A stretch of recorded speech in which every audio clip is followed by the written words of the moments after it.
I want to bring in public safety and security expert Benjamin Mann in New York. Ben, thanks for joining me.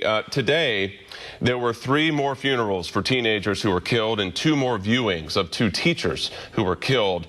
And afterward, hundreds of Stoneman Douglas students are headed to the capital, Tallahassee, Florida, to demand action from lawmakers on gun control. But you say that the Department of Education could provide the first line of defense when it comes to funding and stopping these mass shootings in schools, and it doesn't mean having armed guards at every gateway and doorway. No, sir, Pat, and thanks for having me on tonight. A big issue we're seeing right now is in America's rush to over-politicize this problem. It's actually hindering the simple efforts that could be done to secure our schools.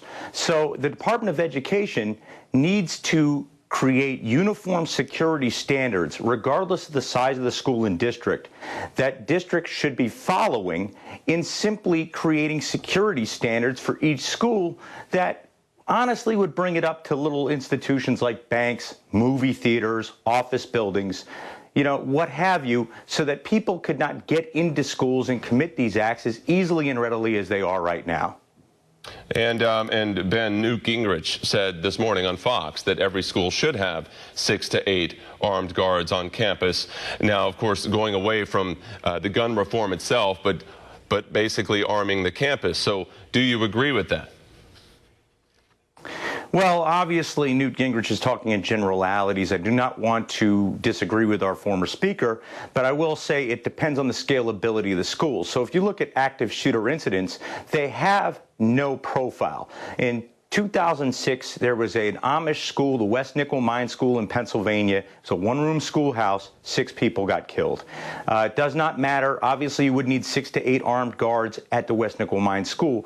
But simple little steps like choke points, like automatic locking procedures for doors, which is something that even Joe Clark back in the Lean On Me era figured out for his Patterson High School, Eastside High, so that we could stop doing things and letting people right into the back door of a school. If people are forced to go to a main entrance, there should be some type of passive barrier like a lobby guard system, a kiosk, a sign-in desk, so that people can't just simply walk in and start shooting up the place. It doesn't always have to be armed guards. Obviously, if this was to happen, someone should have some type of response capability. And remember, the big problem with the gun control argument, that being a long-term argument, is, well, if the police are there, you don't need the guns. Right. A lot of our jurisdictions in America have less than 30 police officers to a department that may be up to 40 minutes, from 10 to 40 minutes to respond. It's not like an urban environment where you could get a cop in 2 minutes. So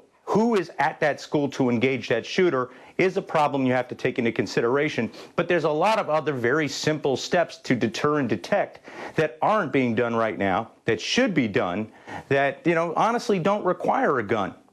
Right. Well, I want to talk about the conversation that's being had on gun reform and the one that may be getting lost. A new ABC News Washington Post poll shows 58% of those respondents felt that stricter gun laws would have prevented what happened in Parkland last Wednesday. Now, regardless of your thoughts on polls or any potential agenda of, say, the Washington Post, does this speak to the one-track mind of the public when other measures are not part of this conversation, the ones you've been mentioning? Yes, and one thing I'll say to the benefit of the American public right now is that at least they're splitting into 2 tracks, whether it be guns or mental health. Do discussions need to be had about both? Probably yes. No matter where you fall on the argument, pro-gun control, anti-gun control, pro-mental health treatment, anti-mental health treatment, or my opinion, where the both should be, you know, HIPAA should have an exception to where NICS, the National Gun Database, is getting reports of people seeking mental treatment that isn't necessarily court-ordered so that they can't buy a gun. But regardless of where you fall on that issue, these are very long-term issues. And when I say long-term, the shelf life on a firearm, if it's cared for and the ammunition is stored in a safe, dry place, could be up to 100 years. Do we have 100 years to address the guns that are already out on the street, even if they enacted gun control measures right now? Absolutely not. The security argument could be enacted right now within budgets that are local, that don't need big federal funding, and it could be done immediately. I think whether you're a public school, a religious school, or a private school, the onus is on you to avoid the liability as a school administrator to start addressing security on your campus. And a good way to start is by contacting people like me or Seraph, which has been doing these audits since 1989.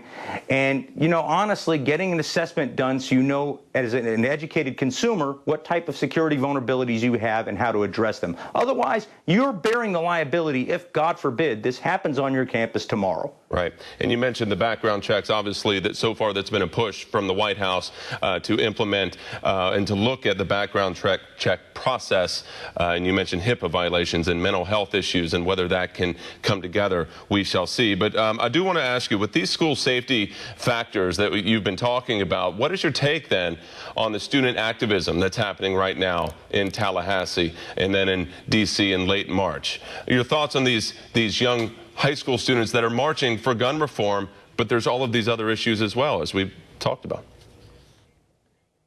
The problem is, I think, that a lot of these young men and women are acting in the best interest of their heart, and God bless them. They've been through a terrible, terrible process right now. But the truth is, they're not even old enough to have owned a weapon. They don't understand the logistics of what they're talking about.